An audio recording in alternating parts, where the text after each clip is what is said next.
Assalamualaikum warahmatullahi wabarakatuh. Perkenalkan, nama saya Rolani. Saya perwakilan dari kelompok 2 yang akan membahas atau menjelaskan tentang materi 6, yaitu yang berjudul Capital Structure. Adapun anggota kelompok 2 yang lain diantaranya yang pertama ada Neta Aulia, Anggi Anggraini, Dea Natasha Alamsyah Putri, dan Santi Permatasari. Baiklah, selamat menyaksikan. Jadi teman-teman, saya akan menjelaskan definisi dan konsep dari capital struktur. Yang pertama itu ada struktur modal. Struktur modal adalah bandingan komposisi antara modal asing atau yang disebut dengan hutang obligasi dengan modal sendiri atau yang biasa kita sebut dengan saham. Kondisi struktur modal yang optimal adalah struktur modal yang mengoptimalkan keseimbangan antara resiko dan pengembalian sehingga memaksimumkan harga saham. Selanjutnya ada pendekatan struktur modal. Pada buku Dr. Mahmud M. Hanafi MBA, terdapat pendekatan tradisional mengenai pengaruh struktur modal. Dengan kombinasi struktur modal tertentu, maka bisa meningkatkan nilai perusahaan.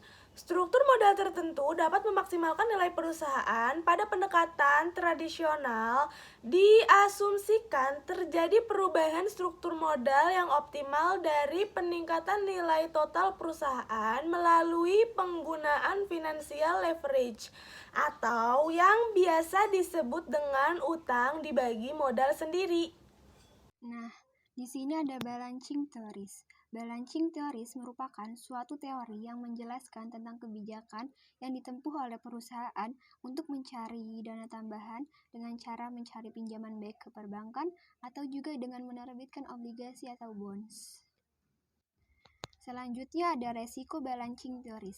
Resiko balancing theories ada 3. Yang pertama, membutuhkan agunan sebagai jaminan. Yang kedua, jika tidak tepat waktu membayar bunga obligasi, maka perusahaan harus melakukan berbagai kebijakan. Yang terakhir, nilai perusahaan di mata publik menjadi turun. Selanjutnya ada pecking order theory. Pecking order theory menjelaskan tentang suatu kebijakan yang ditempuh oleh perusahaan untuk mencari tambahan dana dengan cara menjual aset yang dimilikinya. Selanjutnya, solusi untuk memperkecil resiko. Yang pertama, melakukan kebijakan penjualan aset berdasarkan skala prioritas dan kebutuhan. Yang kedua, menerapkan kebijakan prudential principle sebelum keputusan dibuat. Yang terakhir, menerapkan kebijakan yang bersifat hard control atau kontrol keras. Baik, di sini saya akan menjelaskan tentang pendekatan Modigliani dan Miller atau MM. Pada tahun 1950, dua orang ekonom menentang pandangan tradisional. Struktur modal tidak mempengaruhi nilai perusahaan. Kemudian pada awal tahun 1960-an, kedua ekonom memasukkan faktor pajak ke dalam analisis mereka. Sampai pada kesimpulan bahwa nilai perusahaan dengan utang lebih tinggi dibandingkan nilai perusahaan tanpa utang. Kenaikan nilai tersebut dikarenakan adanya penghematan pajak dari penggunaan utang. Baik, selanjutnya saya akan menjelaskan tentang formula notasi yang diperlukan. Yang pertama ada KD, biaya obligasi sama dengan cost of debt sama dengan biaya yang harus dikeluarkan karena menerbitkan obligasi sama dengan F per B. F sama dengan bunga hutang obligasi atau rupiah. B sama dengan nilai obligasi yang beredar atau hutang obligasi.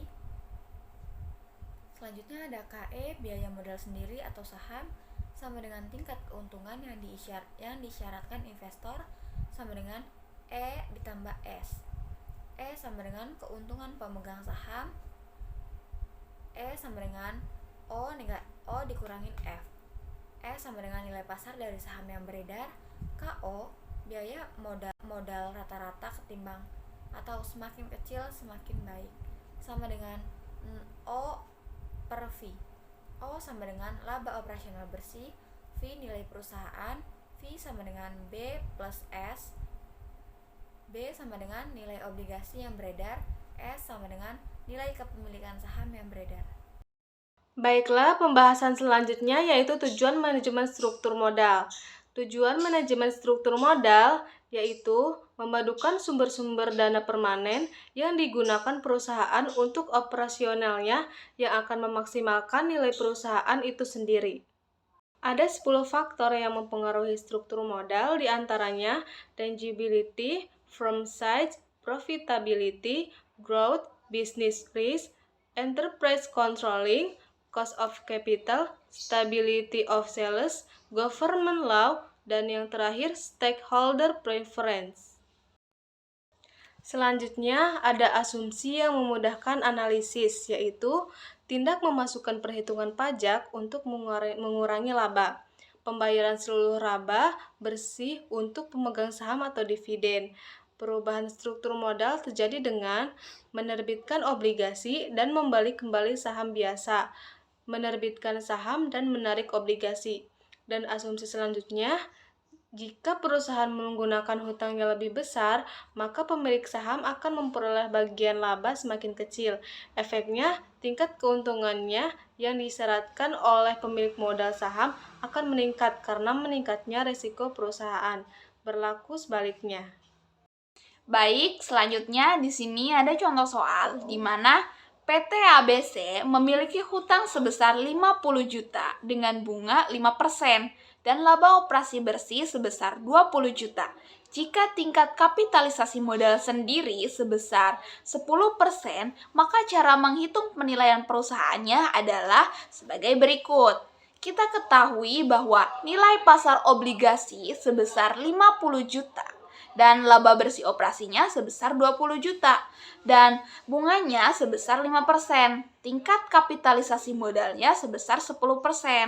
Cara penyelesaiannya, yang pertama, kita kalikan bunga sebesar 5% tadi dengan nilai pasar obligasi sebesar 50 juta, maka hasilnya adalah 2.500.000. Kemudian, laba bersih operasi sebesar 20 juta, kita kurangkan dengan 2.500.000, maka hasilnya yaitu 17.500.000. Dan selanjutnya 17.500.000 kita bagi dengan tingkat kapitalisasi modal yaitu sebesar 10%, maka hasilnya adalah sebesar 175 juta.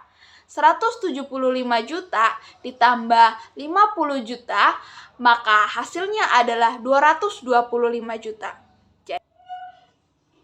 Jadi, untuk menghitung tingkat kapitalisasi keseluruhannya itu dengan cara laba bersih dibagi dengan nilai perusahaan kemudian dikalikan dengan 100. Kita ketahui bahwa laba bersih operasi pada contoh soal tersebut yaitu sebesar 20 juta. Kemudian dibagi dengan nilai perusahaan sebesar 225 juta dan dikali 100 maka hasilnya adalah 8,88%. Dan kesimpulan dari pembahasan mengenai capital struktur ini diantaranya yang pertama yaitu struktur modal optimal dapat dicapai dengan komposisi hutang atau saham tertentu.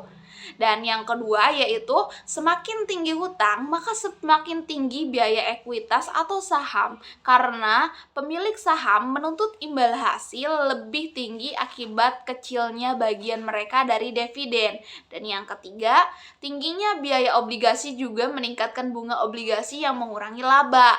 Yang terakhir yaitu obligasi memberikan nilai tambah bagi nilai perusahaan. Demikianlah pembahasan mengenai capital struktur dari kelompok 2. Terima kasih. Wassalamualaikum warahmatullahi wabarakatuh.